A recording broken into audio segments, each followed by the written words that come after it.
Before we get into the absolute chaos that unfolded late in the fourth quarter and what this means for the playoff picture, I need you to go ahead and hit that like button on the video right now.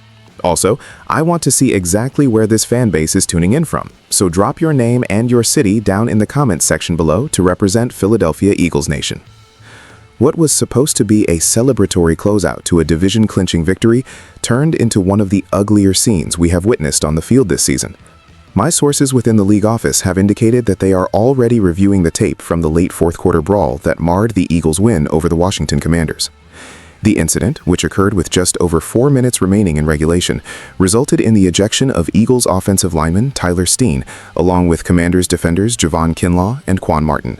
From what I'm hearing, while suspensions aren't guaranteed, substantial fines are absolutely coming down the pipeline for everyone involved.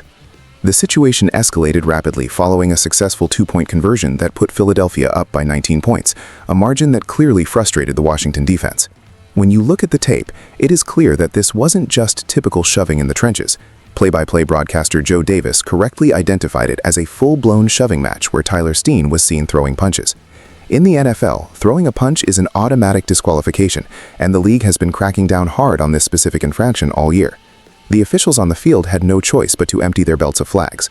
While the passion and fight in this offensive line are what make them the best in the business, throwing punches is a line you simply cannot cross, especially as we inch closer to the postseason, where a senseless ejection could cost this team a playoff game.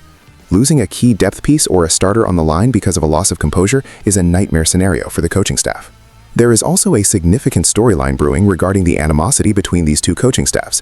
I've been told that Commanders head coach Dan Quinn took exception to the Eagles' decision to go for 2 points late in the game while holding a commanding lead. His comments post-game were telling.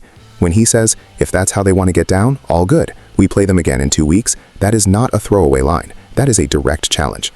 Quinn is essentially marking the calendar for the regular season finale or a potential playoff matchup, implying that Washington will remember the perceived disrespect. From an insider's perspective, this adds a volatile layer to the rivalry. The Eagles aren't just playing for seeding anymore. They are playing against a team that now feels they have a score to settle beyond just the scoreboard. Despite the chaos, the voice of reason in the locker room came from an expected source. Saquon Barkley, who has been the engine of this offense all year, kept it incredibly real with reporters after the game.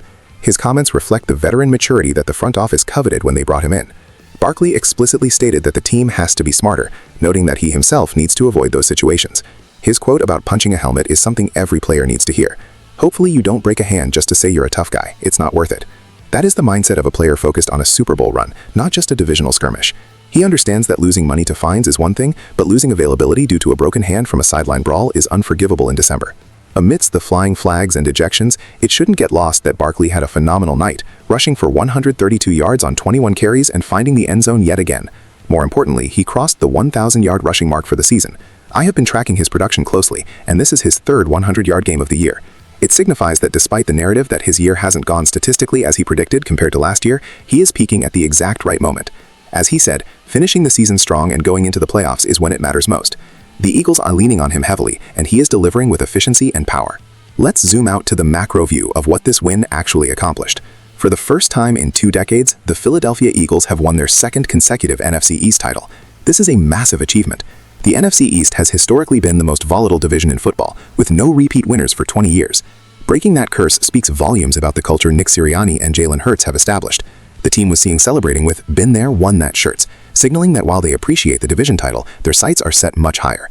Jalen Hurts emphasized that these are rare times and urged the team to relish the moment while keeping the main thing the main thing. This group has been together for 5 years now, collectively building towards sustained success, and securing the division this early allows them to strategize for the postseason seeding. Looking at the current NFC playoff picture, the Eagles are sitting at a 10-5 record, positioning them firmly as the 3rd seed behind the Seattle Seahawks and the Chicago Bears. This is a critical spot. Being the 3rd seed likely guarantees a home playoff game, but the goal is to keep pushing.